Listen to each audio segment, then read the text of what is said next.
bukan menolak suku dari manapun, tidak. Kita welcome dari Madura, suku apapun di Nusantara mencari penghidupan di Bali, welcome. Tapi yang kita tolak itu ormasnya. Menurut pribadi saya, mereka membentuk ormas itu pelan-pelan akan membentuk suatu kekuatan. Takut nanti seperti yang di Jakarta. Betawi tersingkirkan kan? Halo kaum intelektual sekalian. Wah, gila. Saya sepakat dengan apa yang dikatakan si bapak barusan yang ada di video barusan. Wow, luar biasa. Ya, pemahaman yang sangat luar biasa. Saya suka dengan perkataan si bapak tersebut. Kita tidak melarang orang lain datang ke Bali, tapi please jangan bikin ormas. Nah, yang jadi pertanyaan, kenapa orang Bali itu tidak suka dengan berdirinya ormas-ormas di Bali, terutama ormas-ormas yang nggak jelas gitu ya, ormas-ormas yang membangun kekuatan di Bali, ormas-ormas yang berkedok agama gitu ya, premanisme berkedok agama gitu dan lain sebagainya. Nah, ya jadi pertanyaan, apakah ini sebagai ancaman atau peluang? Jadi di video ini saya tidak akan berpihak pada siapapun ya, saya akan bongkar sampai ke akar-akarnya. Kenapa orang Bali itu menolak gitu ya ormas-ormas dari luar. Orang Bali mengatakan kita sudah punya ormas pecalang kok, ngapain kita bikin ormas lagi dari luar gitu ya, ngapain kita capek-capek lagi bikin ormas baru lagi gitu. Itu kata orang Bali gitu ya. Kemudian bagaimana dengan pendatang? Apakah pendatang ini sebenarnya dirugikan dengan pecalang yang ada di Bali? Apakah pecalang di Bali ini intoleran? Bagaimana fakta yang sebenarnya? Kemudian ya selain itu ya kalau saya perhatikan di Bali ini kan sangat toleransi banget ya. Tapi kenapa ya banyak orang-orang yang dari luar itu ya tidak menghormati orang Bali gitu. Padahal mereka kan sudah dilindungi, sangat toleransi banget gitu ya. Mau bangun rumah ibadah nggak masalah, mau jungkir balik nggak jadi masalah ya. Tapi kenapa ya orang Bali itu tidak dihormati? Saya sepakat dengan yang dikatakan oleh si bapak barusan yang ada di video ya. Si bapak barusan mengatakan kita nggak mau seperti yang di Jakarta, yaitu orang Betawi tersisih dengan para perantau atau para pendatang. Saya sepakat banget ya dengan yang dikatakan oleh si bapak tersebut ya, luar biasa. Jadi gini guys ya, saya tidak berpihak pada siapapun ya, saya akan mengurai ini sampai ke akar-akarnya. Jadi ormas yang diduga pengen mendirikan ormas di Bali itu adalah ormas madu tanpa ra ya, madu ya tanpa ra ya. Taulah apa yang saya maksud ya. Jadi ormas madu ini ya, pengen bikin ormas di Bali. Sementara menurut keyakinan si bapak yang ada di video tersebut, kita kan sudah tahu reputasi daripada ormas madu ini. Stigma dari ormas madas itu kan sudah kita tahu sendiri kan. Stigmanya itu ya di Surabaya gimana? Kita lumpuhkan Surabaya. Maaf yang di sana di Kalimantan gimana? Itu kan kita sebagai masyarakat mempunyai pemikiran jangan sampai terjadi hal seperti itu. Lebih baik kita mencegah daripada kita mengobati. Itu kan. Ngapain ya kan? Ngapain kan kita udah punya pecalang, ngapain membangun kekuatan baru di sini ya. Jadi menurut keyakinan saya yang ditakutkan oleh si bapak itu adalah suatu saat ya, ini menurut keyakinan saya, suatu saat ormas madu ini akan melegalkan yang namanya wisata halal. Itu tuh sebenarnya poinnya, itu intinya, itu yang pengen dihindari oleh orang Bali. Jadi teman-teman yang nonton video ini ya, teman-teman orang Bali ya, please jaga Bali. Jangan sampai Bali itu dijadikan wisata halal. Kalau Bali itu dijadikan wisata halal, akan selesai. Selesai guys, nggak bakalan dikenang lagi tuh Bali. Selesai. Mata pencarian Bali itu akan selesai. Kalau sudah diinvasi menggunakan agama, akan selesai. Kalau misalnya ada yang mengatakan, oh nggak jadi masalah kok ya wisata halal dan sebagainya. Guys, gini ya. Ini pembahasan yang sangat panjang sebenarnya, tapi saya akan mempersimpel ya. Gini. Kalau misalnya nih di Bali itu ada misalnya nih ya, orang bule berpakaian seksi misalnya, kemudian mereka bebas di sana, berwisata di sana gitu ya. Kalau misalnya kita tiba-tiba larang, nggak boleh ya harus menggunakan baju syar'i misalnya gitu ya, nggak boleh seperti itu ya, boleh berwisata tapi jangan seperti itu dong ya. Nah, apakah ini bisa diterima oleh orang bule? nggak bisa, nggak bisa. Orang bule itu berpikir itu rasional, ya. Sudut pandang orang bule itu, orang-orang barat, orang-orang Eropa atau orang-orang yang dari luar itu, mereka kan udah stres ya, kerja bertahun-tahun misalnya, mengumpulin duit gitu ya, lalu mereka liburan ke Bali, ya. Kemudian di Bali juga mereka tertekan gitu, ya mereka nggak mau dong ya kan. Mereka nggak bisa mengekspresikan diri mereka gitu ya. Masa di pantai harus pakai baju gamis, kan nggak lucu ya. Itu kata orang-orang bule, itu dari sudut pandang orang bule gitu ya. Kemudian kalau misalnya mengatakan, oh nanti kan bisa masuk neraka. Guys, berkali-kali saya mengatakan ya, disclaimer on ya, dari sudut pandang keyakinan ya, kita harus membedakan ya. Dari sudut pandang keyakinan, saya masih yakin bahwa surga itu ada, neraka itu ada, dan Tuhan itu ada. Saya masih yakin dari sudut pandang keyakinan. Tapi dari sudut pandang ilmiah, surga itu tidak terbukti secara ilmiah. Surga itu tidak terbukti secara langsung. Ya, neraka itu tidak terbukti secara ilmiah. Tuhan itu tidak terbukti secara ilmiah. Itu dari sudut pandang ilmiah. Jadi jangan berpikir bahwa saya mengatakan bahwa Tuhan itu tidak ada. Enggak. Dari sudut pandang keyakinan ya. Jadi kita harus paham dulu apa definisi keyakinan. Keyakinan itu kita menganggap bahwa satu hal itu benar walaupun tidak terbukti secara langsung. Ya, bagaimana dengan ilmiah? Ilmiah itu harus bisa dibuktikan secara empiris ya, secara nyata. Jadi pola pikir orang-orang bule yang liburan ke Bali itu adalah pola pikir ilmiah.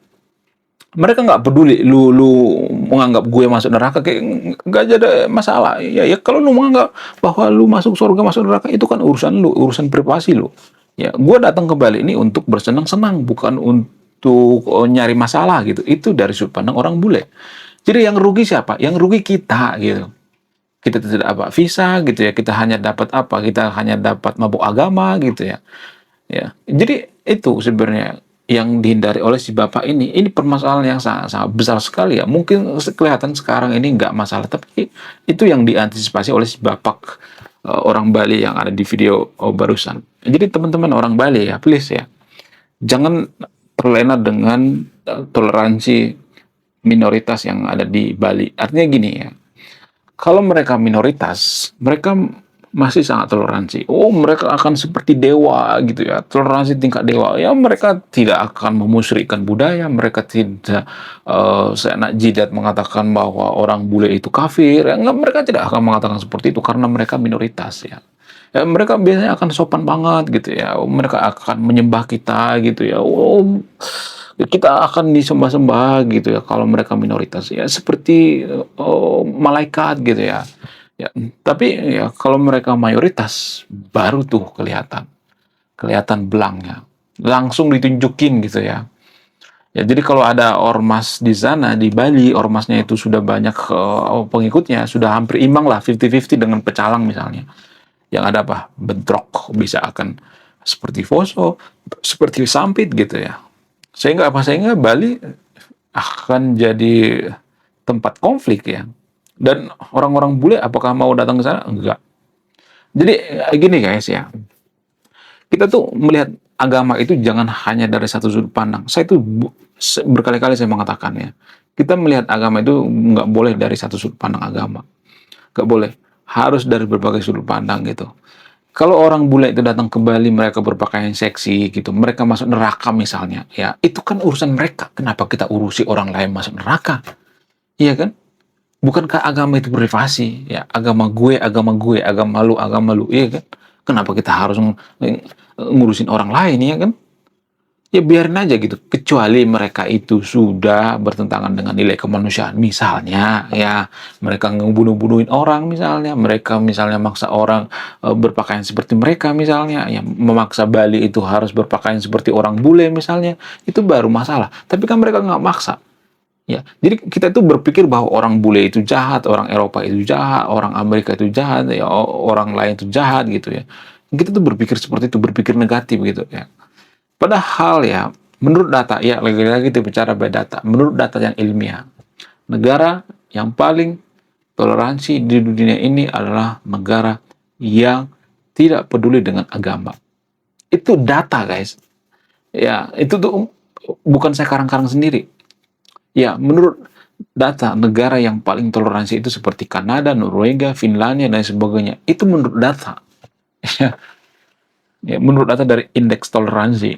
Jadi kalau mau bantah, bantah pakai data gitu, data yang ilmiah. Kenapa kita harus butuh data yang ilmiah? Ya, biar bisa diuji gitu ya. Apakah datanya itu bisa diuji lagi, diulang lagi gitu? Bisa, ya.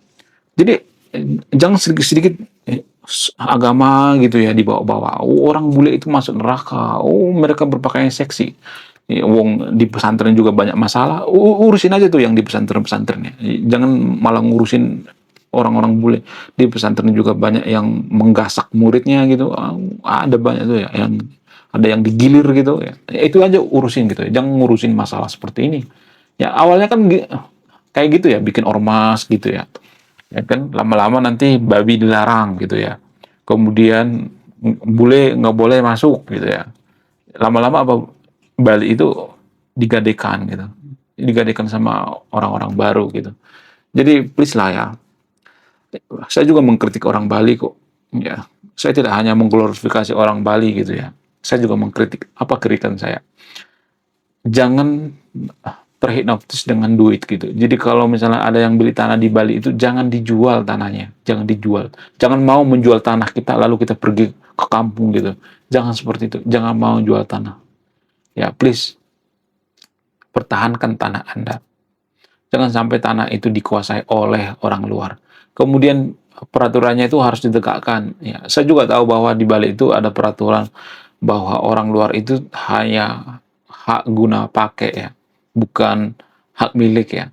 Saya tahu itu ya, ada peraturan seperti itu ya. Tapi kalaupun ada peraturan seperti itu, jangan jual tanah ke orang asing. Nggak. Itu sangat-sangat tidak bagus ya. Jangan kita hanya mengkritik orang lain, tapi kita juga harus bisa dikritik dong ya. Saya juga sering dikritik kok ya. Jadi teman-teman Bali juga saya kritik gitu ya. Jangan menjual tanah, kemudian jangan terlalu toleransi, biasa aja gitu. Jangan terhipnotis dengan toleransi semu gitu ya. Karena minoritas sekarang ini toleransi gitu ya. Baik-baikin orang Bali gitu. Ya, jangan seperti itu ya. Jangan terlena gitu ya. Ya mereka toleransi karena sedikit aja. Coba kalau banyak. Sama seperti di Poso, di Ambon. Di Poso, di Ambon itu kan karena 50-50. Jadi setiap provinsi yang 50-50 itu, yang mayoritas dan minoritas, biasanya akan sering terjadi keributan. Ya, jadi itu kalau saya perhatikan. Kita harus melihat reputasi gitu ya. Reputasi daripada Ormas Madu ini juga gitu ya. Ormas Madu tanpa ra ya. Ada tuh ormas bernama Ormas Madu tanpa ra ya. Jadi kita harus melihat reputasinya, apakah reputasinya baik atau tidak gitu. Jadi bagi teman-teman Bali yang nonton video ini ya, kita harus berpikir jangka panjang, jangan terlena dengan toleransi semu, jangan terlena dengan duit, dikasih duit, ya, kemudian bangun ormas gitu. Saya tuh kesel banget ya dengan pemerintah Bali sekarang ini. Entah kenapa gitu ya. Orang Bali sekarang ini nggak semuanya tapi di sekolah kalau pejabat-pejabat Bali itu kan ada yang bermasalah juga ya. Ya pejabatnya kan banyak yang korupsi juga ya. Ya korupsi kalau salah ya. Ada yang korupsi juga. Ya ini bermasalah sekali ya. Jadi perlu dikritisi juga gitu teman-teman orang Bali ya. Kalau misalnya pejabatnya itu sudah mulai korupsi, sudah mulai nggak beres ya, nggak usah dipilih gitu ya. Teman-teman orang Bali, pilihlah pemimpin dari kaum intelektual gitu. Kaum intelektual yang jujur gitu ya. Bukan pemimpin yang lihat duit langsung hijau matanya gitu. Nggak boleh seperti itu ya. Takutnya ormas-ormas yang seperti yang ada di video barusan itu kan sebenarnya kan ribut ya di kantor pemerintahan. Takutnya ya mereka-mereka ini disogok gitu ya supaya bikin ormas baru gitu. Ya, itu yang jadi yang saya perlu kritisi gitu ya. Mohon maaf bagi teman-teman Bali ya, saya juga tetap harus mengkritik ya. Jadi sebelum kita mengkritik orang lain, kita juga harus melihat diri kita sendiri gitu. Apakah kita itu punya kesalahan gitu ya. Agama Hindu Bali itu kan mengajarkan yang namanya introspeksi diri dan kesadaran juga kan.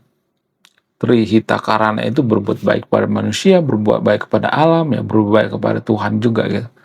Nah, jadi jangan sedikit-sedikit ini kafir ya, sedikit-sedikit ini nggak boleh ya, bule nggak dilarang masuk, jangan seperti itu ya. Kalau Bali itu mayoritas beragama mayoritas di Konoha, maka Bali tidak akan bisa semaju sekarang ini. Itu menurut keyakinan saya. Boleh dong saya berkeyakinan. Untung Bali itu beragama Hindu Bali. Karena apa? Karena agama Hindu Bali itu sesuai dengan wisata, sangat sesuai gitu ya. Karena menjaga alam ya. Trihita Karana itu kan menjaga alam juga gitu. Menjaga hubungan dengan manusia gitu ya. Ya orang-orang bule nyaman ya. Orang bule nyaman karena apa? Karena orang-orang Bali itu bicaranya lembut gitu ya. Lembut banget ya. Ini sudah saya bahas di video saya sebelumnya bahwa orang Bali itu sangat lembut dalam berbicara. Menurut kalian gimana? Coba tulis kolom komentar ya. Saya tidak akan berpihak di video ini. Anda yang mau memutuskan. Belum kita lanjut. Jadi guys, kemarin ada yang nanya, lu apa sih kontribusinya bagi negara ini? Lu kontribusi saya ini guys ya. Nulis buku, judulnya Budi Tanpa Pekerti. Ini temanya bahas tentang agama. Kemudian sama luka. Kisah dalam buku ini ada seorang kiai bingung memilih antara mau menyelamatkan hutan atau menyelamatkan 1000 anak yatim. Link pembeliannya ada di pin komentar video ini. Oke guys, sekian video ini. Terima kasih sudah memahami. Saya kaum intelektual, salam rasional.